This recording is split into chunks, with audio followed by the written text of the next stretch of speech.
La petite cérémonie de lancement.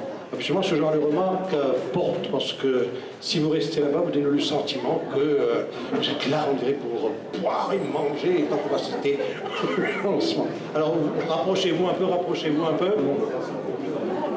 Voilà.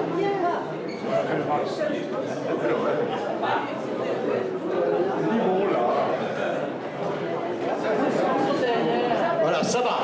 Alors, pour ceux qui l'auraient oublié, bonsoir, nous sommes réunis cet après-midi pour le lancement du livre de Thierry de Commarmont, 1715-1900, de la maison bretonne à la maison traditionnelle mauricienne, qui vient de paraître chez ICP, d'où la présence de Joël cet après-midi. Thierry nous l'a déjà dit, ce livre est né de la conférence qu'il a donnée il y a quelque temps de cela, au La Bourdonnais, dans le cadre des activités de À table avec, où justement il a présenté l'architecture mauricienne. Et c'est à la suite de cette conférence qu'il a eu l'idée de publier son livre, justement, de la maison bretonne à la maison traditionnelle mauricienne. Bien évidemment, je crois que tout le monde connaît Thierry de Commarmont, mais il est de bon ton, quand on lance un livre, de parler au moins de l'auteur. Je crois que c'est la moindre des choses. Thierry est diplômé en architecture, il est revenu de la Belgique en 1972, et a posteriori, tel qu'on le connaît maintenant, il était évident qu'il allait se jeter dans l'arène politique d'une certaine manière, indirectement, dès son arrivée dans l'île. Ce qui lui a valu à l'époque quelques hostilités, pour ne pas dire quelques inimitiés, vite atténuées par l'évolution de la politique à Maurice, les différentes alliances qui ont été faites entre-temps, et pas seulement politiques, mais d'autres alliances. Donc Thierry revient à Maurice, donne un coup de main à la politique, se joint au cabinet de Mico Giraud et contribue pour le lancer, pour construire, ériger Casuarina, Touestrop et les deux restaurants de l'île aux Cerfs. Ensuite, ce qui avait certainement surpris à l'époque ses amis de Grand B, de Cap-Malheureux, de Tirafré, comment il a pu quitter la grande architecture pour la DWC, Development Works Corporation. Même si c'était un produit qui avait été financé à l'époque, une opération qui avait été financée à l'époque par la Banque mondiale. Et donc il est resté pendant quelques années à la DWC, ce qui lui a donné aussi, par la même occasion, une connaissance du terrain autrement que celui des grands architectes. En plus, il quitte la DWC, il rejoint le secteur privé avec Xavier, et là, il participe à un concours qu'il remporte pour la construction de la piscine Serge-Alfred, que vous connaissez certainement, non? Oui. Pour les Jeux des îles de l'océan Indien à l'époque. Mais Thierry est un globe-trotter, est un nomade. Il part ensuite pour les Seychelles, et des Seychelles, il rejoint la coopération et il repart sur Madagascar, Djibouti, Côte d'Ivoire, avant de revenir à Maurice, où il a enseigné pendant quelques années l'histoire de l'architecture et de la théorie de l'art à JR School, qui une franchise d'une université malaisienne.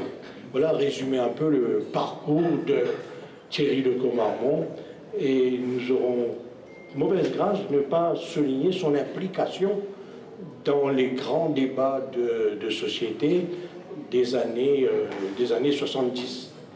Je crois que tout le monde est un peu revenu de nos illusions, avec quelques déceptions, quelques désillusions. Ah, j'avais oublié de souligner la présence de Kassamiotim. Ce n'est pas une relation de cause à effet, hein. Non, c'était monté ce coup-là, j'avais prévu. Et maintenant, c'est avec beaucoup de, on peut dire ça, beaucoup de sérénité qu'on jette un regard dans le rétroviseur pour voir ce qui a été accompli durant ces 30 dernières années. Alors si au niveau politique, l'impression peut rester fugace, mais au niveau du travail de ce que Thierry a fait, il y a des traces qui restent. Un architecte laisse des traces, pas seulement des traces tangibles, mais d'autres traces de son combat qu'il a toujours mené pour la préservation de notre patrimoine. On se souvient de ses prises de position, justement pour la préservation de notre patrimoine, ce qui reste encore un combat valable à mener, parce que avec l'évolution de la politique maintenant, l'abolition des frontières idéologiques, il y a d'autres identités qui sont constituées, des entités écologiques, des entités de la préservation du patrimoine, et je crois que c'est peut-être ça l'avenir en dehors des grands partis politiques traditionnels. Donc, sans plus tarder, je passe la parole à Thierry, justement, à Joël, l'éditrice de IPC, qui, ces temps derniers, on ne s'occupe plus d'ailleurs, c'est le troisième livre que IPC lance, et pour dire quelques mots avant de passer la parole à Thierry. Joël. Alors moi, je voudrais dire quelques mots sur cette belle rencontre, un bouquin extraordinaire. On a eu beaucoup de chance à IPC de pouvoir travailler sur ce projet. Déjà une belle rencontre, de rencontrer Marie et Thierry, et je tiens vraiment à le remercier, ainsi que de la part de toute l'équipe, de leur gentillesse, de leur passion, de leur enthousiasme. Vraiment, ça a été un grand bonheur de travailler sur cet ouvrage. Alors derrière un livre, c'est vrai que c'est un livre qui sort, c'est un bébé, tout aussi pour son auteur que pour nous, imprimeurs. Et c'est toujours très émouvant de voir les réactions des équipes qui travaillent sur ce livre. Un livre comme ça, il y a 82 personnes derrière. Pas toutes impliquées, mais c'est quand même une grande équipe. Et quand l'opérateur qui est à la couture vient me voir en me disant « Ah, ça la case là, mon grand-mère est là-dedans ». Alors, ça a soulevé pas mal de questions, plein de souvenirs se remonter à la surface. Et c'est très, très émouvant. Et un gros merci Thierry pour cet ouvrage qui nous permet justement de garder une trace de notre histoire. Et pour nous, les jeunes et les moins jeunes, et de se rappeler de merveilleux souvenirs. Et surtout de prendre conscience qu'il faut absolument faire attention à notre patrimoine et le préserver. Merci Thierry. Président Kassamiotim, mon vieil ami, et vous tous, mes amis, merci d'être là, venus si nombreux pour le lancement de ce premier numéro de la collection Les Cahiers du patrimoine.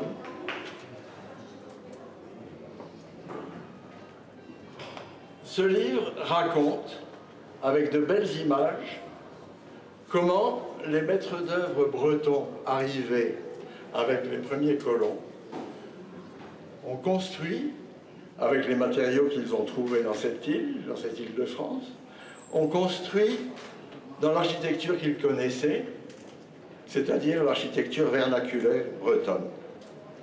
Et puis, petit à petit, ils ont adapté leur architecture au climat et au microclimat de notre île.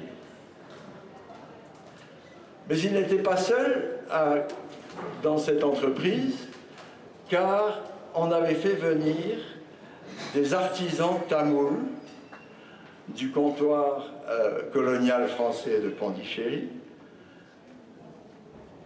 qui étaient extrêmement habiles dans tous les métiers du bâtiment et de la construction navale.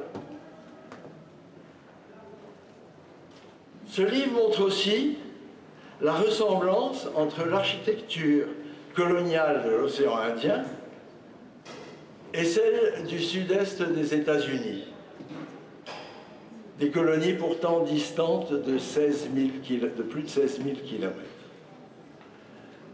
Cela prouve que des bâtisseurs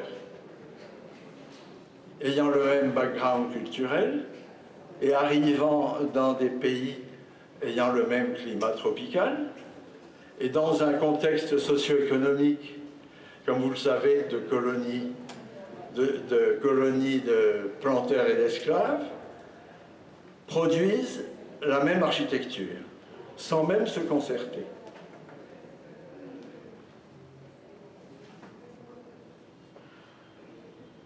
Ce livre montre aussi que les engagés indiens venus à Maurice après l'abolition de l'esclavage, lorsqu'ils ont pu acquérir des terres et donc devenir ce qu'on appelait les petits planteurs, ils ont quitté les camps de l'industrie sucrière pour construire leurs habitations dans les villages proches de leurs champs. Et ce livre montre qu'ils ont adopté la même architecture que celle des colons, mais ils y ont ajouté un caractère de leur culture d'origine, qu'on retrouve dans les couleurs, dans les formes des ouvertures, dans les formes des vitrages, etc. Je m'étais de dire pourquoi 1715-1900. C'est-à-dire que cette architecture dont j'ai parlé, cette architecture traditionnelle mauricienne, elle s'est arrêtée au début du XXe siècle par l'arrivée du béton armé, l'invention du béton armé, qui a changé absolument tout l'aspect et l'agencement de toutes les constructions. En 1978, paraissait un livre qui s'appelait « Les maisons traditionnelles de l'île Maurice ». Pourquoi maisons traditionnelles de l'île Maurice? Jusqu'à 1978, on parlait de maisons créoles et de maisons coloniales. Mais l'auteur de ce livre, Jean-Louis Pagès, s'est rendu compte que ces maisons créoles et coloniales avaient la même architecture, ce qui les différenciait, c'était la dimension. C'est pour ça qu'il les a regroupées sous le vocable « maison traditionnelle de l'île Maurice » que j'ai repris comme dans le titre de ce livre. Mais à La Réunion, on dit toujours maison créole ou maison coloniale. Et donc, en 1978, Jean-Louis Pagès sort ce livre qui est le premier livre sur ce sujet. Mais depuis, de nombreux ouvrages sont sortis, tous plus beaux les uns que les autres. Je les ai tous dans ma bibliothèque, ils prennent une place magnifique, ils sont très souvent ouverts et feuilletés. Et